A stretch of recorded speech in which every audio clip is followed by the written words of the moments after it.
Greetings all, Paul Nazareth here. Just getting us ready to start. Wonderful.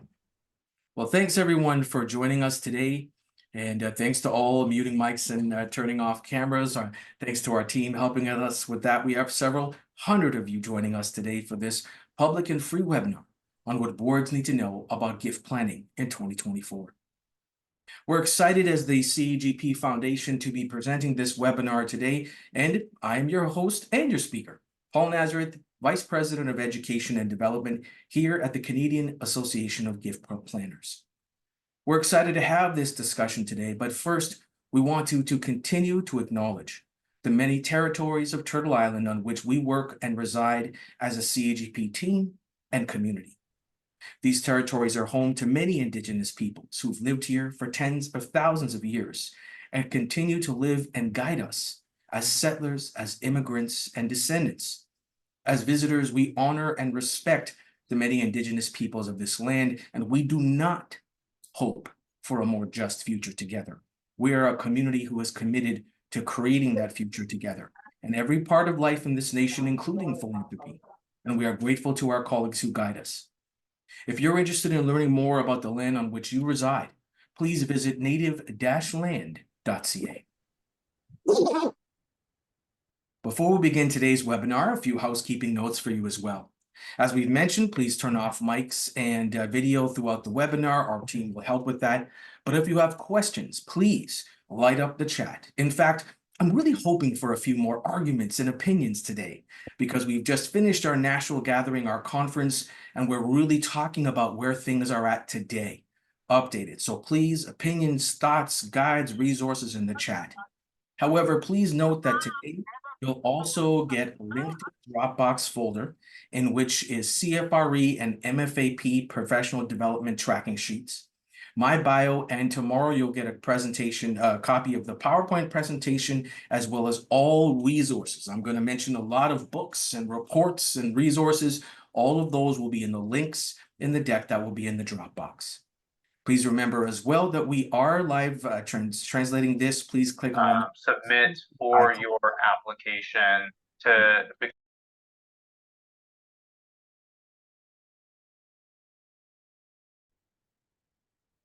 Ooh, there we go. Awesome, thank you. And as well, you get that presentation, closed captioning is there. Please click the CC note on your Zoom screen if you're using desktop. Before we get started today, we wanted to share a few words from our generous sponsors and partners at Pear Tree Canada. Hello all, my name is Kendra Johnson from beautiful Vancouver, British Columbia. As a proud and long-standing sponsor of CAGP, I extend a warm welcome to the annual CAGP webinar series on behalf of Pear Tree Canada. Pear Tree Canada was founded over 15 years ago, offering a unique and strategic approach to lowering the after-tax cost of major gifts using our flow-through shared donation platform. Over the coming months, you will hear from my colleagues across Canada welcoming you to each webinar. Pear Tree has a Canada-wide presence, which means we likely know you, your charity, or your advisor, as well as the intricacies of your audience and the provincial differences. Our proven platform is widely accepted by Canadian philanthropists, as well as their wealth, tax, and legal advisors in the most complicated, multi-generational, and corporate scenarios. From grassroots organizations to the largest institutions, Pear Tree helps major gift donors accelerate or give more often, resulting in transformational donations, while at the same time funding job creation in Canada's north and remote communities. I invite you to visit our website at peartreecanada.com to learn more. Now please enjoy the webinar.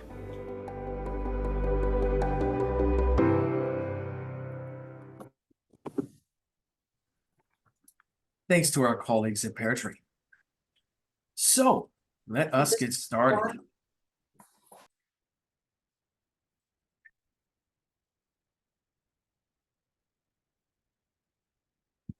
Wonderful. And just keeping an eye on the chat. I'm keeping an eye on questions, comments. Feel free to direct message me if you'd like as well. If you have questions, there's no stupid questions. Again, please know a lot of what we will be sharing today is very new. Some of the data was just released today.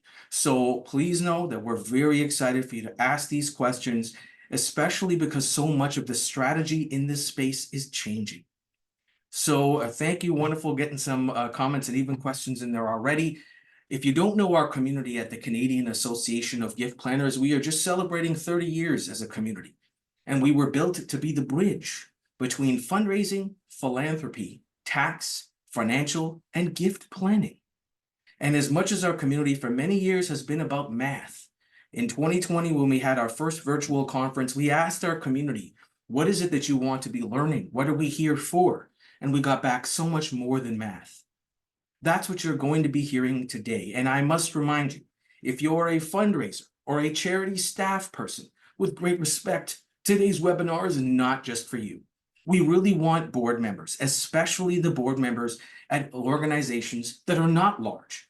If you're at a hospital, a university, a Canadian National Federated charity, you know that our courses are built for you.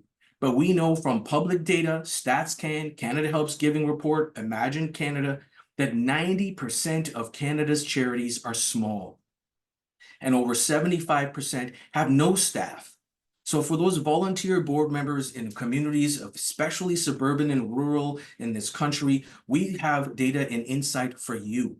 Why many of your charities are not doing this. The top 1% and 2% of Canada's charities that get 80% of donated dollars are doing this, and you are not.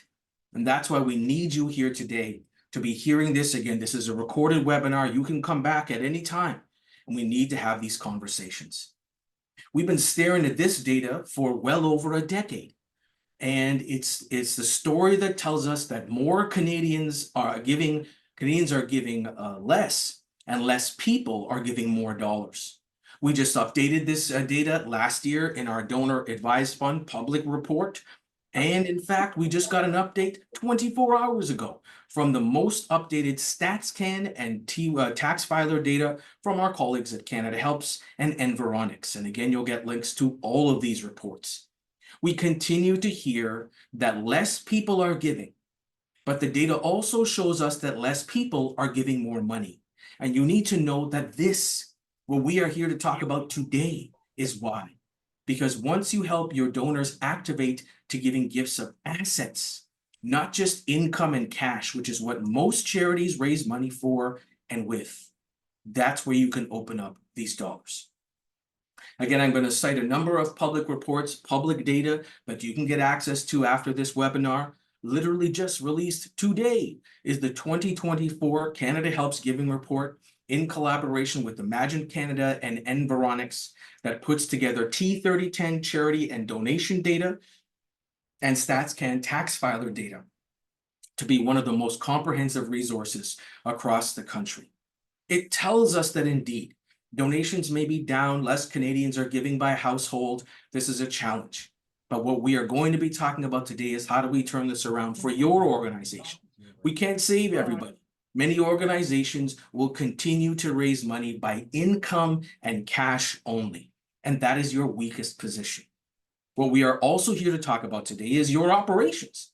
Again, many small organizations, even medium-sized charities who do not employ professional fundraisers, and we're going to talk about what a professional fundraiser is, who do not employ professional fundraisers think that fundraising is the answer to many of their revenue issues. And in 2024, it is important to know that generosity in Canada is getting more complex. Or as our colleague Christopher Wallace said, more money, more problems. The fact is, as we see more gifts of assets, life insurance and stocks and advised funds and foundations, your finance team, and this comes to us from CPA Canada, your finance team is going to need to be ready for this kind of administration, paperwork, and donations processing. If you are blessed to have a donations processing team. For many organizations, especially the grassroots charities I started out with, donations processing is a volunteer who opens the mail. But does that volunteer and anyone putting that into the database know how to log gifts, how to put information in, again, in a more networked public foundation, more cross-border giving, more intergenerational, more inter-charity giving than ever before? Do we know how to hold this data? We need to bring our colleagues in the marketing department on board to understand new narratives in this work that we used to call, I cannot say it enough, planned giving. So many of our words and our terms, great friends, are out of date. And we just finished our national conference. Many of our greatest leaders will spend most of their time arguing about what to call us. Planned giving or gift planning or strategic philanthropy or generosity. It is all fundraising. And I want to tell you, there is a wealth and income disparity in the world of charity because many of your organizations are not doing this. And that's why today we are focused on you, the leadership and the board, to understand not just the how. We've got a day-long course and a week-long course for your staff to understand how. We need you to understand why that capital raising, not just cash and income fundraising, is as important for your future stability as any type of fundraising you may do. In our community, very often, we like to talk about the why and quote one of the most watched TED Talks of all time, Simon Sinek's Start With Why. Many people have seen it, lots of people talk about the book, but actually in our community of gift planning, once again, financial, tax, estate, and gift planning, that's what we're talking about, gifts of capital, is in fact an infinite game. This is not about fiscal. This is not even about your 5-year capital campaign. This is about the lifetime relationship with donors. And actually now as Canada ages, the intergenerational relationship with donors. And we've got a much better idea of that, the old school pipelines, which we now refer to as lifelines, but we've actually got a better example from one of our legacy giving marketing colleagues from Winnipeg, Manitoba, Mike Dorkson, with Build Good. And he talks about a very common idea in farming and rural communities, the flywheel. And the concept of spooling up your fundraising and through proper cultivation, solicitation, the tenets of professional fundraising, the most important one being stewardship, we keep this conversation going. It's about talking to a donor, indeed, them making their first gift, us engaging them as a charity, and how do we move them, frankly, up indeed the giving food chain to the highest value and highest profit gifts for our organization. The old way in fundraising, the currency was money.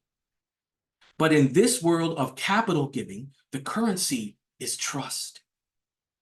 And if you want to, again, a lot of the books I'm going to give you are non-fundraising because fundraising books are for our sector colleagues, but for many of you as boards. And I get to travel this country quite a bit. I meet many of you. I know many of you are bankers and ex-mayors and heads of law firms. We've got a lot of Harvard business style, quick reads for planes, trains, and automobiles to help you with this mindset shift. Again, in a world where trust is currency, and high performance, but high transparency and trust is the future goal. This is a great read on how to help your organization transition from an old school fundraising addiction to income, cash, and community events to simply integrating into your revenue stream capital dollars. Now, we want to give you the data behind this. Again, for many of you, this is a very new place.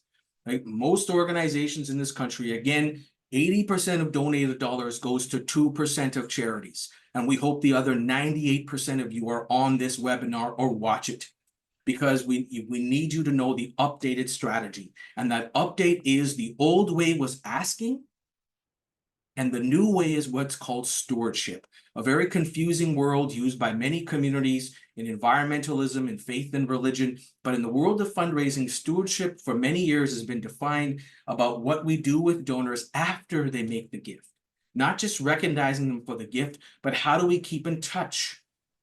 And the old way was to do that one time after a donation and then keep asking. And the new way, when we can have a lifetime relationship with a donor, is to, in fact, move the bequest conversation from the end to the beginning. That's one of the biggest changes in strategies, and I'll be sharing with you in a later unit about how that is changing, and we have data to prove it. That now when a donor who is younger than ever, right now that means 60 to 80, but we are starting to see confirmations because of digital engagement with donors as young as 35 to 55. And once the bequest is confirmed, many of you in the board seat will worry, oh no, they'll never give again. With great respect, this is a professional field, and again, we've got CPAs and trust and estate practitioners in the space, and we've got incredible data partners like Penelope Burke here with Cygnus Research, whose last 2 books, and this research comes from Donor-Centered Planned Gift Marketing, again, you'll get the link, tells us that once we confirm the bequest, annual giving goes up. So you no longer have to be afraid confirming a bequest or a deferred gift from a 30 or 40-year-old. It's no longer about the bequest. It's about solidifying yourself in their income and in their financial plan. If you're in the estate plan of a 30-year-old, they care about your cause. Their giving will go up, their propensity to go beyond just fundraising and have a conversation to plan their giving, where you can help them move from community-based giving, annual and income, into mid-level giving, things like monthly gifts, moving into their grocery budget to be part of who they are, what they are. And once you can break into the idea of identity, then they will give you not just more, but more middle-class Canadians, more people. We know this is a country that is now older than it is younger, and the largest amount of Canadians with the least amount of kids since Confederation. Right, in early March, the front page of the Globe and Mail weekend edition was called "The End of Grandchildren" and the beginning of bequests. Indeed. Now, board members, I want to caution you. Very many times at this association, in my role as head of education, we get a lot of requests for data. What's the average bequest? How much do we log gifts at? How many should be raised for a year?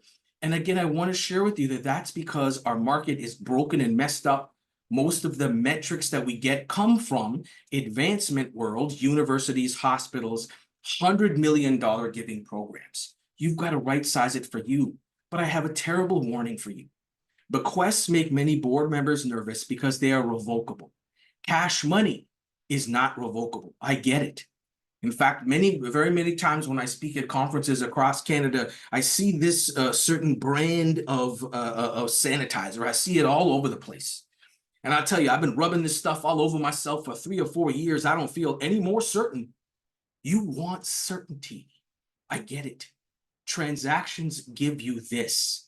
A golf tournament in which we have an amount, we make money on the spread, does guarantee money, but is the highest cost per dollar at the lowest amount of net that exists. Or to quote one of the greatest comedians in the world right now, Cat Williams, your unnatural allegiance to losers is not like you. What I mean by that is that we are still golfing and galaing our way, which is still acquisition, which is still community and donor engagement. But we actually need to talk about what is a product of a healthy charity. My pin today is a beehive, because our colleague Seth Godin writes a book every 10 years that helps myself and many of us in the narrative part of this work get our heads in the right space. Many people think that the output of fundraising and philanthropy is money. And the bad news is community and relationships, and money comes out of that. But if you are only fundraising to make that cash money, you are using a very small and short relationship cycle. For many of you that come from the for-profit world, your sales cycles don't work this way. Why would it work this way in the world of charity or nonprofit? In the time of COVID, our colleagues at Community Foundations of Canada asked the key question, which many financial advisors ask as they get trained as well. Am I going to be okay, the individual? Is my family, network, heirs going to be okay? And is our community going to be okay? Again, if you look up my bio, I've been in this sector now for about 25 years. Started in a small international charity, moved on to a major capital campaign at Canada's largest university. From there, went to a bank and indeed worked in donor advised funds and foundations. From there to our Canada Helps, which is now Canada's largest charity. And these are the key questions a donor is thinking about. And even when I got to look at many donors' portfolios of giving, I was so surprised at how many times someone was giving to a healthcare institution, not just out of their city, out of their province. The Association of Fundraising Professionals tells us in what Canadian donors want and why they give. Their biannual studies and data that Canadians give because they are asked. Indeed, fundraising is the main driver, whether we like it or not. My time in direct and digital work was people trying to convince people that direct mail no longer works when it is still a driver of giving in this country. One of the books that really helped me in my mindset for this talk is written by one of the Harvard Business best-selling authors, Dan Ariely, talking about what motivates people to do things and give. And although we have seen incredible advancement in the world of fundraising, this is actually a digital donor wall from one of our colleague foundations in Grand Prairie, Alberta. Frankly, again, Canada's suburban and rural communities are getting up to speed on technology. But many of these technology things are acquisition tools, are engagement tools.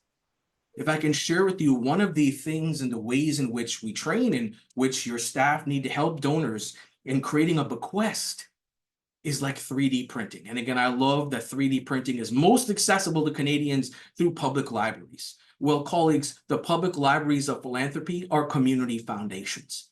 And they need to be out there with you, and you need to be out there with your donors 3D printing philanthropic ideas. And what I mean by that is, and again, coming from Penelope Burke's research, that a donor talking to a charity about a bequest is setting up the mental, emotional, financial, and legal architecture of the biggest gift of their lifetime. The old way was only to do this with the wealthy. And the new way is to do this with more regular, everyday Canadians. And if you want to get someone who you can identify with, who comes from our community, again, please get Oprah's name out your mouth. Get Mackenzie Scott's name out your mouth. Let's talk about which families build and help run our communities in this country. And I'm not talking about Calgary. I'm talking about Red Deer, Brandon, Prince Edward Island, the rest of the country. If Canadians can see themselves create the idea of being generous beyond fundraising, then they can create the idea, the architecture of a bequest in which many donors, and we've got more data to show this, will create the vehicle for the future. And they say, why am I not giving to this now? I'm going to start giving now. And again, not just income, but capital. And we want you to help them get to their advisors in finance, tax, and estate planning to help them build out this plan. Now, again, this is our public webinar, so I'm going to share some of not just our learning, but the sector and communities learning that you as board members need to give to your team. Either the team who helps run the charity or the small staff or one ED you got. In our curriculum and courses, this is the bedrock of what we talk about. The lifeline of giving, how we work with individual donors. I'm not talking about foundation granting, corporate donations, individual Canadians. And again, we're so passionate. I've been so passionate about that because we spend less time asking. This is actually about you have already done the front end work in annual giving and donor engagement. These donors very often have been with you for a number of years, and now it's time for the upmarket conversation. You had them buy the Corolla, it's time for the Lexus of giving, and that means capital. That's why as we try to transition from language like planned giving, a lot more of us are calling it conversation capital, because that's what they got to do. They got to stop buying tickets and they got to talk to the organization. What could we do together? That's the 3D printing of it, the dreaming together. Again, one of our great colleagues in the American Plan Giving Association often says, this work is us co-creating a vision with the donor that is both community-centric and donor-centric, but the vision is us coming together. We create this idea of what could be possible with a dollar figure that is accessible to that donor, and they say, great. Give me a dollar figure that I can take to my advisor, and they will help me buy this idea like I do a house, a boat, a cottage, or anything. And this is the bedrock of that. We have developed as a community. Again, I may be head of education. We have hundreds of volunteers who are practitioners in the world of charity and finance, tax, and estate planning. We have developed this curriculum over 30 years. This is both an educational roadmap. Yes, indeed, which of our courses are best if you're starting in this work? Many people come to our 5-day, which sells out every year, then their brain explodes. We have a 1-day. and it's on online and in person, so it's accessible to you, especially as a small charity. We have different types of learning, online courses, etc., and you can walk through it here. More importantly, for those of you who are doing performance development for your teams, it's not easy to know what is performance development for a fundraising staff or revenue generating team. We've got that for you here. The competencies for these discussions to help them and you build a roadmap for their career and the work you need them to do. CFRE is an international program that is not connected to the Canadian Association of Gift Planners, but it is something that we buy into as a bedrock of professionalism in the world of fundraising. Many board members and certainly HR teams don't even know what CFRE means. But you need to know that if you want to up your game, if you are doing work at the $1 million plus level, there are ethical guidelines, there are the technical things to learn. And our community in fundraising is aligned with the CFRE group. Again, if you are a board trying to help your team grow, this is one of the places on the fundraising side you will find that. You know, this is data coming from the 30 Years of Giving report from Imagine Canada and the Rideau Hall Foundation that finally really showed us why Canadians give. And you'll see right at the top is because they care. But right at the bottom is the tax credits. And that's bizarre to us at CAGP. We just closed one of our gatherings with the Canada Revenue Agency Charities Director. CPA Canada confirms for us that Canada has some of the single greatest charitable tax credit systems in the Western world. And I'm not going to be addressing AMT today. We are going to have updates on that shortly from our colleagues in charity law and charity tax. Again, you're going to get resources from this webinar. If you are a board member and you're working with a charity and you're not subscribing to the charity law updates after federal budgets, you're missing out. And we can tell right here how many Canadians are missing out because they do not understand these incredible credits that will allow a regular person, not just the wealthy. Our benefits kick in Canada at $200, not $1 million. And yet the only Canadians who care more about the credits are Canadians over the age of 75. And why? Because they hold more of their wealth in assets and not cash. If you are a charity in a community that is suburban or rural, and you are asking retired people on a fixed income for cash money, you are hurting your donors. Many people will often say to me as a fundraiser, oh, we need to stop fundraising whenever recessions and pandemics start because we don't want to hurt our donors. Sorry, that's their choice. And actually, if we are following our due diligence and fulfilling our fiduciary responsibility of making sure that whatever gift plan we provide is looked at by a proper advisor in finance, tax, and estate planning, not a brother-in-law who works at a bank, then we know that we can do it. Again, together we can bridge these gaps. Fundraising used to be just a technical exercise. And with great respect, many of you board members do not come from this world. Can you live in a world, I know many of you are ex-mayors and partners at firms and bankers, can you live in a world where you don't have the common sense that is in this space? Yes, fundraising and golf and galas seems like a guaranteed dollar, but it is the lowest dollar at the highest cost. The future of philanthropy and, dare I say, generosity is in the people and professionals who understand the difference and the connection between money and meaning. And I say this not coming from my fundraising colleagues. This is where we are watching our colleagues in finance, family wealth, a lot more of them who are helping their clients unpack meaning. And when they talk about fundraising in the context of meaning, the dollars go up. We ready for that? Again, when we talk about how to work with donors, many people come to our courses thinking that we are going to teach them the tricky words that will convince a $20 donor to put the charity in their will. It doesn't work like that.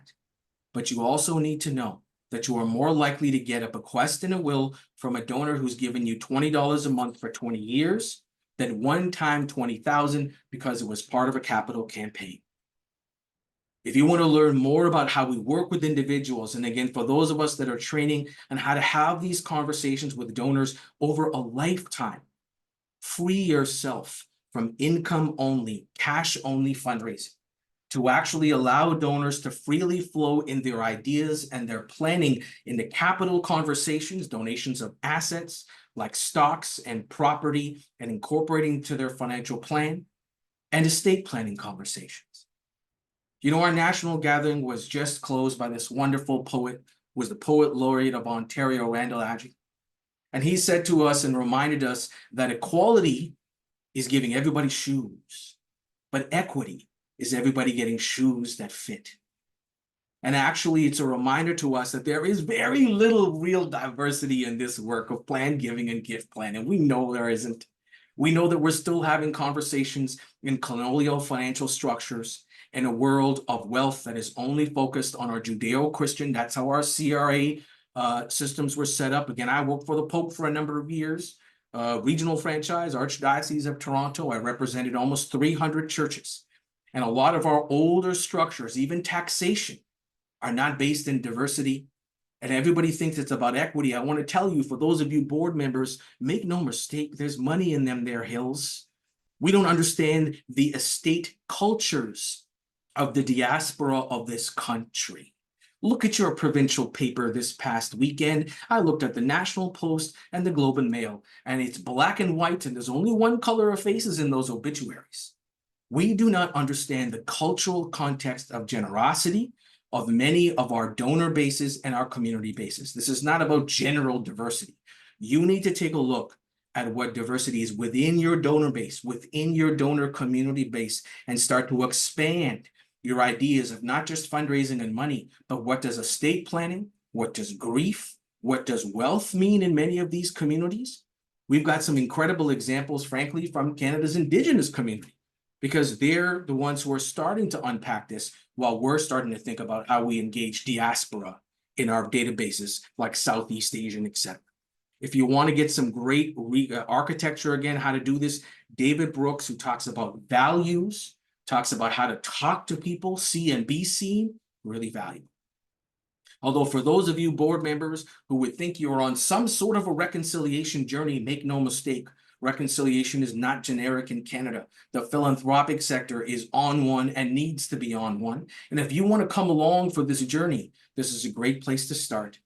Decolonizing Wealth, written by a foundation leader from the States, an Indigenous peer, talks a lot about how do we break the old methods of fundraising, our addiction to golf, gala, chocolate almonds, transaction, to talking about how does wealth in a community work. And I cannot stress this enough, especially for suburban and rural communities, because yeah, big charities and foundations are taking money out of your communities, and we need them to stay where you are.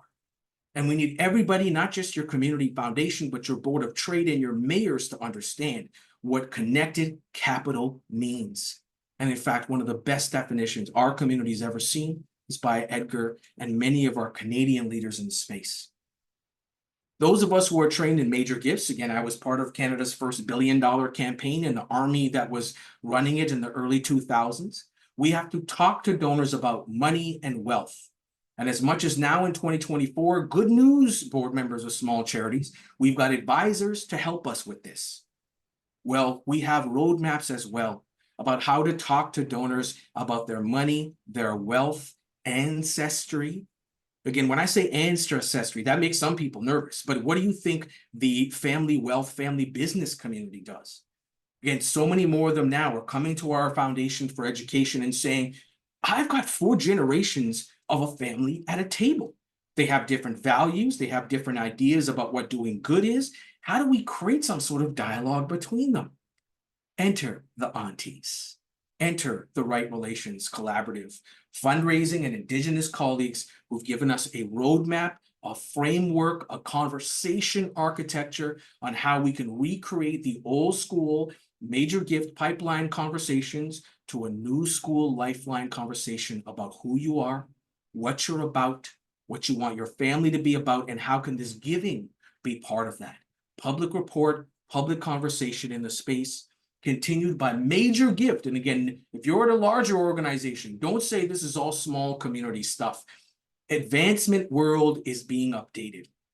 Our colleague Tanya Rumble and the Masters in Nonprofit Leadership program at Carleton produced a report on gift planning acceptance policies. You'll get a link to that. that includes, again, equity and ancestry conversations. If you want diverse money, you're going to have to figure out how to learn and talk to diverse people. And these are the bridges to that cash money. Now, wonderfully enough, I said I wasn't going to do a lot of fundraising books, but in this world of planned giving, we have more and more from the last 5 years. Summaries like Fraser Green's You Can't Take It With You, incredible summarizing of the work we do for environmental and community organizations like David Love, and released just days ago a grassroots update on how to talk about bequests, specifically from our colleague Amy Lindenberger in BC, former chair of our BC community. But I want to tell you, if you look in the old school fundraising training, you're going to see this pyramid. And people love to talk about this pyramid. Sorry, the front end is about acquisition, annual dollars, cash gifts, income. But once you get into the one-time giving and the capital giving, that is where you've done the work. Your charity deserves to reap the rewards and benefits of relationship building. That is what is the potential in this space. We've got to stop saying planned giving, stop saying the ultimate or final gift, stop it being on the side of the desk. You've got to change your mindset to bequests and death, to the fact that these capital dollars I'm going to share with you in a moment are about how they pay for a vision. So again, some really important stuff that's out there, and literally today, a conversation in our national Canadian 50-year academic journal, The Philanthropist. Do you subscribe to that? If you're a board member, you probably should. And they've been asking questions. The old school generosity schools in Canada are broken. And by that, I mean churches and community organizations. We are in a cultural shift. We know this. But we were taught for many years, right? These were our training wheels, the UNICEF box, the Sal Army kettle, the chocolate almonds. Oh my goodness, I got diabetes now. Can't be messing around with these chocolate almonds much longer. But we know that all of that is fundraising. And the old fallacy is that volunteers and organizations are the key. That ground is shifting. And so again, if you want to make sure that your fundraising program incorporates the revenue diversity of capital dollars, you need to go beyond these kind of acquisition programs. And thank you very much. It's 2024. Almost all of these acquisition programs now are digital. You know, I'm going to give you a little bit of inside baseball here, dear board members. We've got an incredible researcher in the States who is North America's premier researcher in this work, Dr. Russell James of Texas Tech University. He's done incredible work in the neurobiology of giving. And one of the things he reminded us is how titles are seen by donors. In fact, when I worked at a university, I had the sweetest title, Senior Development Officer, and I had these wonderful donors for a few years referred to me as Senior Development Officer. I never corrected them because it was awesome. But we've got to remember that many of the titles you may see in hospitals and universities are there because of human resources pay bands. They don't make any sense to donors. Maybe someone told you they do. They don't. His research in putting donors in an MRI machine, putting that helmet that watches their eye movements and their mouse clicks, and told them, go donate capital dollars. Donate a bequest, donate stocks, donate anything other than cash or credit card, 5, 6, or 7 figures. And what confused donors the most were our old school titles: development, advancement. It's about giving. It's about generosity. Don't think that the large charities have got it figured out. Again, many of our organizations, especially in chocolate almond land, will continue to tell you this is the best way to do it. Doing the same thing over and over again and expecting different results is the definition of insanity, if I remember Albert Einstein's quote. Or one I like a lot better from my friend James Brown that says, I don't know karate, but I know crazy. And the fact is, if we keep doing these special events in now a diminished volunteer capacity, you are not going to be bringing in this kind of revenue. Again, from our colleagues at Willpower, that now we're doing more public marketing. This is why fundraising is going to get easier for you, dear small charities, because there is more public narrative and generosity and actual tax, financial, and estate gift planning, meaning more gifts are now going to walk in the door to your charity. All you're going to have to be ready for is the paperwork and administration to receive them and receipt them. And frankly, thanks to public foundations like community foundations, United Ways, Canada Helps, you won't even have to receipt them. So we need to be ready for this new changed lifetime of how old school plan giving programs worked. But if you are not a hospital, a university, a multi-million-dollar donation revenue and receipted charities, you do not need a planned giving program in 2024. You just need to accept gifts of capital. We will talk about what those are exclusively. Here they are.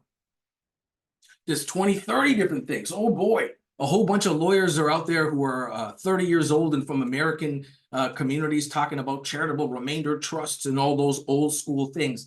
It's 2024. It's about indeed cash money. The most liquid gift is gifts of stocks, mutual funds. But U.S. small charities now, again, we're going to be out there in the public sphere, provincial papers, radio, television, digital online, helping the public to understand gifts of registered funds, indeed bequests, indeed gifts of life insurance. You and your finance team need to be ready. I'm not going to talk a huge amount about the how. Again, you just need to know that the smartest tax way to give in Canada for the average citizen is giving stocks. And the bottom line is your charity able to receive and receipt stocks? Because if you are not, and you're going into a capital campaign, which 2024 and 2025 are going to be the years of capital campaigns, we know that. If you are not accepting gifts of assets for cash, this is not about the future. This is not about legacies and bequests and people dying. This is cash money. You're trying to raise a capital campaign. If they cannot pay you in stocks, then their financial advisor is saying this is not an organization we can take seriously. It's time to put that out there. Again, who can help you in that? You're not alone in this. You've got public partners like the charity, the Public Foundation, Canada Helps.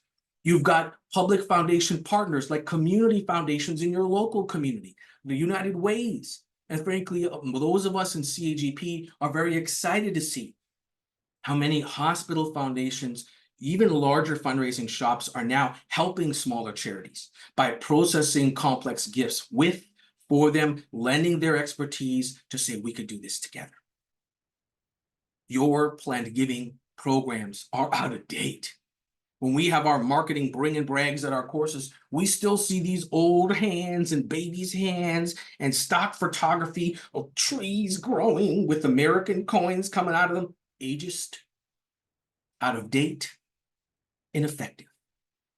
The research of Dr. Russell James in the neurobiology of giving and Penelope Burke in the economics of the donor process tell us that now the demographic is shifting. It's not about being old and legacies.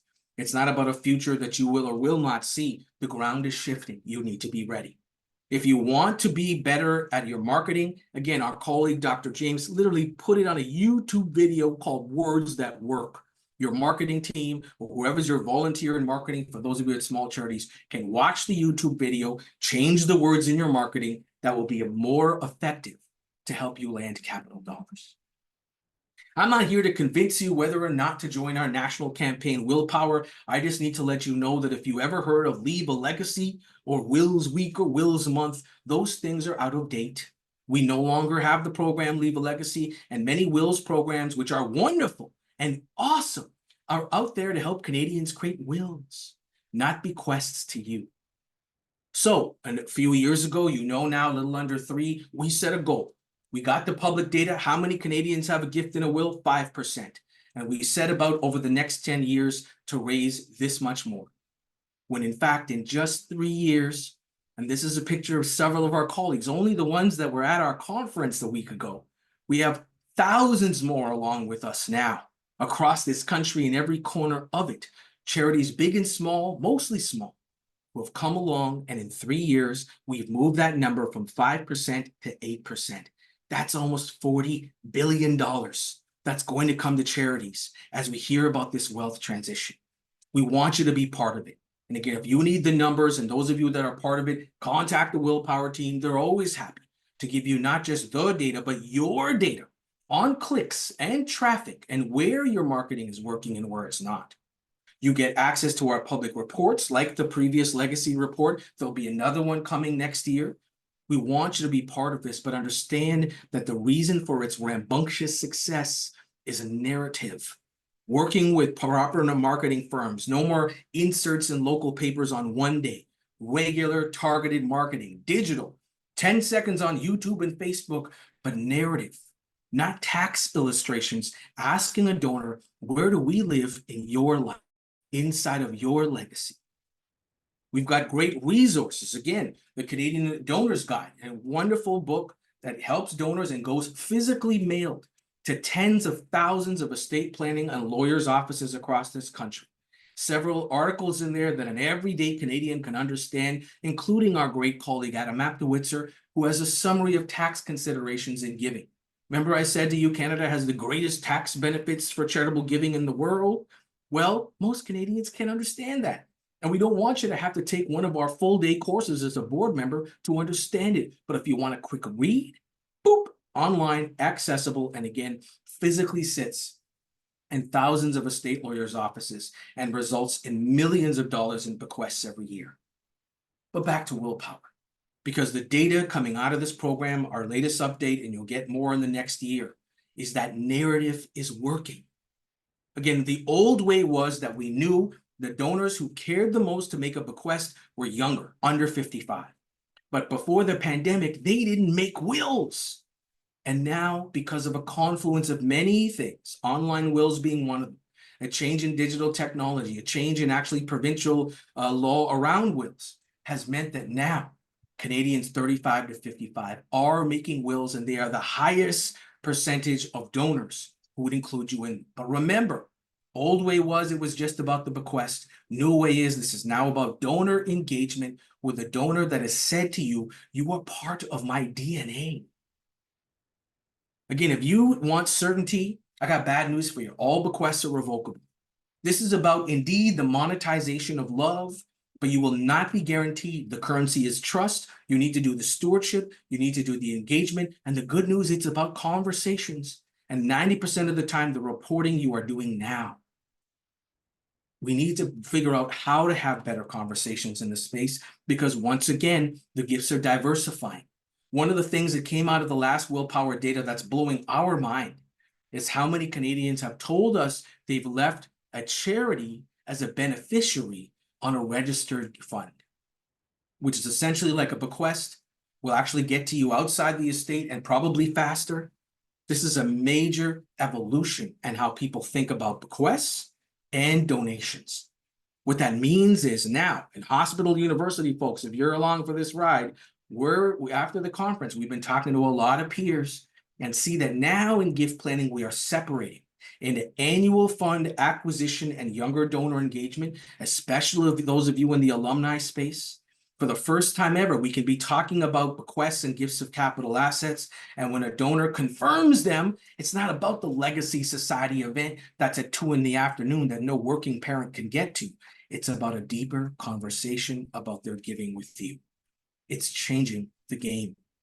We work with the Association of Fundraising Professionals, the world's largest players in this space. And in their What Canadians Want and Donor Survey, we heard that in the past few years, finally, donors are hearing about gifts of capital assets. Life insurance is breaking through the mental space. What do you need to know about that, dear board members? Not much. We have got a public guide. You'll all have heard that the BC regulator was nervous about insurance. All you board members ever hear about is fear, with great respect. If you want certainty, read the guides for back offices, for financial advisors, for charity finance staff, for fundraisers and board members to be in conversation about these gifts. Why do you care, small charity? Because life insurance is going to be more of a public conversation. We have compliant products like Canada Life and others now out and on the street. We've got National Post, Globe and Mail, provincial papers. We've got advisors, who you're going to hear about in a second, writing about these gifts. They're going to walk in the door. Will you be ready? Speaking of being ready, donor advised funds are things a lot of people like to talk about and very few have solid information on. Also because much of our information is from the States. As the lead researcher of this report said, Canada has information on donor advised funds, but the problem is it has an American accent. And that's true. And so if you want to know more about this, the data of where the money is, who the players are, this is the most aggressive financial vehicle in North America. In Canada alone, it has amassed $8.5 billion of money that has already been donated and sitting in these foundations. Sure, there's 3,000 or 4,000 public foundations and now 5,000 or 6,000 private foundations in Canada, but there are 25,000 Canadians with a fund that you can't find in a database with their name on it, with an average of 100 grand in it. Why are you asking them for 10,000 cash when there's 100,000 over there in one of these public foundations that's been receipted? And it could be as simple as a text message for them to tell their advisor to send it to you. You're not even receiving that gift. If you want to know more and understand, publicly accessible report for you, including strategies on how to get this money. But again, think payment vehicles, cash, credit card, stocks, foundation money. If you are not saying, if you have one of these foundations, you can pay for your gift or you can transfer this gift over, you're going to be missing out on what is a way more big wealth transfer, because that's maybe could happen, and this money has been donated. Again, learn more about the space, but here's the good news about why you don't need to learn more, especially for those of you in rural or small communities, is we are training the advisors. We told you that we were built to be the bridge. We are now co-teaching with more than half of these communities. The CPAs, the family wealth, the estate planners, the financial planners. Philanthropy is growing as part of their curriculum. Bequests are part of more of these online giving vehicles. The government is listening when it comes terms to us thinking about gifts of assets and what assets more Canadians will have to give in the future. Now, we've heard again in our public Canadian surveys with our colleagues at AFP that Canadians don't trust charities to give them tax and financial advice. Yeah, no duh. We want to work with the advisors in finance, tax, and estate planning, and we've got resources for them. A quick reader guide on how to have the philanthropic conversation with their client, your donor. It is really possible to do more of these things. Again, when we asked advisors, do you talk to your clients about giving? They said, yes, we do. And then we did a public study across Canada with Canadians, and they said, no, they don't, because all we are talking about is fundraising. It's January, give me your tax receipts. Are you going to the golf tournament, the gala? That's fundraising. It is neither philanthropy nor is it generosity. And we want them to integrate this into more of their conversations. Remember, I told you about CFRE? That's how you find charity people and staff fundraisers who know about this work. There's a new designation out there that we have co-created with our colleagues at the Knowledge Bureau, Inspire Philanthropy, called the MFA-P, the Master Financial Advisor in Philanthropy. You can look it up on LinkedIn right now, and you will find more of them. This is a wonderful picture we took at our conference. This is just the MFA-P advisors who are at our conference. That was only around 450. We have hundreds of these advisors now across the country, and again, more in rural and suburban communities who are talking to family wealth professionals, not just community members, about how to integrate giving to their finance, tax, and estate plan. You need to find them, partner with them. You don't need breakfast to talk to them about giving. We're training them now. You need to be ready to engage them. Remember when I told you about an educational roadmap for fundraisers and charity staff? We have one for advisors as well. If you have an advisor on your board or you have an advisor connected to your charity, they need to understand how to integrate this revenue into their business. That's what our public report was. And again, we've got curriculum, we've got performance development, we've got learning goals for them as well. As we finish up today, a reminder, we've got so many public ways and days to celebrate generosity and philanthropy. Are you as a small charity doing that? My team at Canada Helps was involved in seeding Giving Tuesday in this country across the nation 40 times in a couple of years, meeting in underground church basements and bars and cafes, trying to work seed Giving Tuesday, which we have now lamentedly become Donate Now Tuesday. You could bring in your donors to have deeper conversations, diversify your revenue and talk to them about gifts of capital, engage advisors on Giving Tuesday. No one's doing that. We've got now seeded easily 20 plus years of National Philanthropy Day from our colleagues at the Fundraising Professionals Association. Are you supporting your donors to be winning these awards of community generosity and telling stories of gifts of capital, not just walking, running, and riding for a cure. And again, engaging all of the programs that make this possible. Have to give a shout out here before we finish up to the real people moving this sector forward. Fundraising will not save us when it comes to housing, homelessness, hunger, healthcare, the opioid crisis that has changed the mortality tables of life insurance in Canada, the non-profit networks, the ONNs, the CCBOs, the Vantage Points, they're the gatherers of governance.